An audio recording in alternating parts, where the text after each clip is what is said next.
Let me paint a picture and see if this sounds familiar. Imagine a couple. Both are educated, both work full-time. She works in marketing, earning around $60,000 a year. He's in IT, making about $70,000. Together, that's over $130,000 a year, putting them well above the average household. On paper, they're doing great, top 25%, winning right. But reality looks very different. They feel stressed all the time. They're tired. They barely save. A surprise car repair goes on a credit card. They've got maybe a month or two of expenses saved, if they're lucky. And the most frustrating part, they did everything they were told to do. They went to school, got good jobs, got married, bought a house in a good area. So why does it still feel like they're barely staying afloat? If you've ever looked at your combined income and thought, we make too much money to feel this broke, this will probably hit close to home. The big lie about two incomes. We've been taught something that sounds obvious. Two incomes are better than one.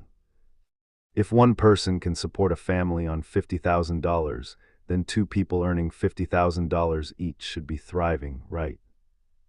That's basic math. Except that's not what happened. Instead, something very different and very dangerous happened.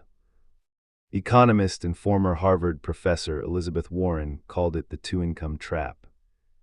After studying thousands of families who filed for bankruptcy, she found something shocking.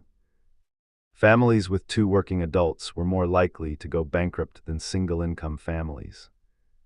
Not less, more. That's not a personal failure.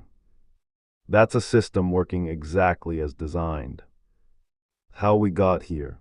Let's rewind to the 1970s. Back then, most middle-class households had one main income. One parent worked, the other managed the home. And that single income, it was enough.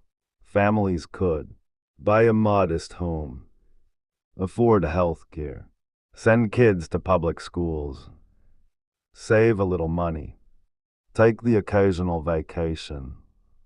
Most importantly, they had margin. If the working parent lost their job, the stay-at-home parent could step into the workforce. That second income was a backup plan, not a requirement. Now fast forward to today. In most families, both parents work not by choice, but by necessity. And here's the trap. We didn't just add a second income. We built our entire lifestyle around it. Costs ate the second income. Yes, households earn more today. But expenses didn't just rise, they exploded. Housing prices doubled. Healthcare costs skyrocketed.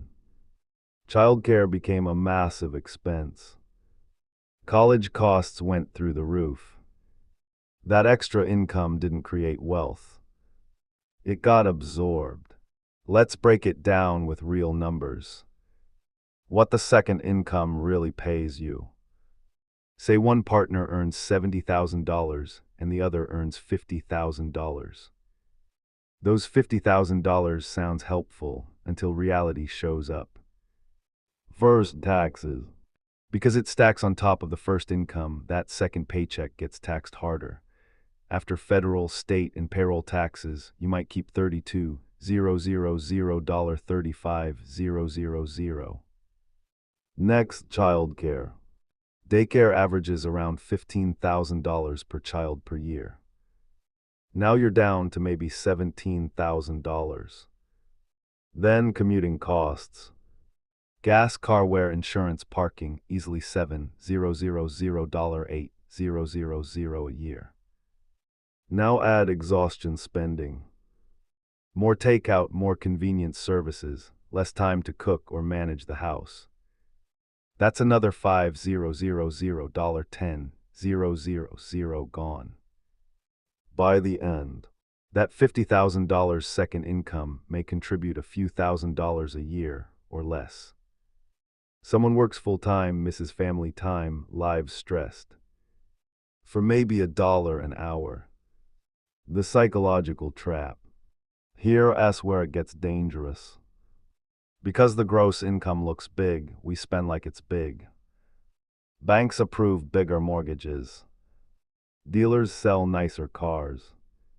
Everyone says you can afford it. But only if both incomes never stop. If one person gets laid off, gets sick, needs to care for family, burns out, everything breaks at once. That's why two-income families are fragile. They have no margin. The bidding war nobody won. Once two incomes became normal, prices adjusted. Homes got more expensive. Good school districts became luxury items. You weren't buying education, you were buying zip codes. Everyone used two incomes to compete for the same things, and prices climbed until two incomes became mandatory just to stay in place. It wasn't progress. It was an arms race. The real solution, the one-income foundation. Here's the mindset shift that changes everything. Build your life so it works on one income. Even if both partners work. That means housing that one income can cover. Fewer fixed expenses. Modest lifestyle choices. The second income becomes optional, not required. Savings, investment, debt payoff, freedom. That's how you rebuild margin. Why this changes everything. When your expenses don't require two incomes. Job loss isn't a disaster. Health issues don't wreck everything. You gain choices again. Over time, that second income starts compounding. And eventually, why? Oh, get what two incomes promised but never delivered. Real security, real flexibility, real peace of mind. The two-income trap isn't about money. It's about options. Our grandparents weren't rich, but they had room to breathe. We traded that flexibility for bigger houses and nicer cars and lost our safety net in the process. Two incomes aren't better than one, if both are already spent before they arrive. Now that you see the trap, the question is simple. Will you keep running in it or step out of it?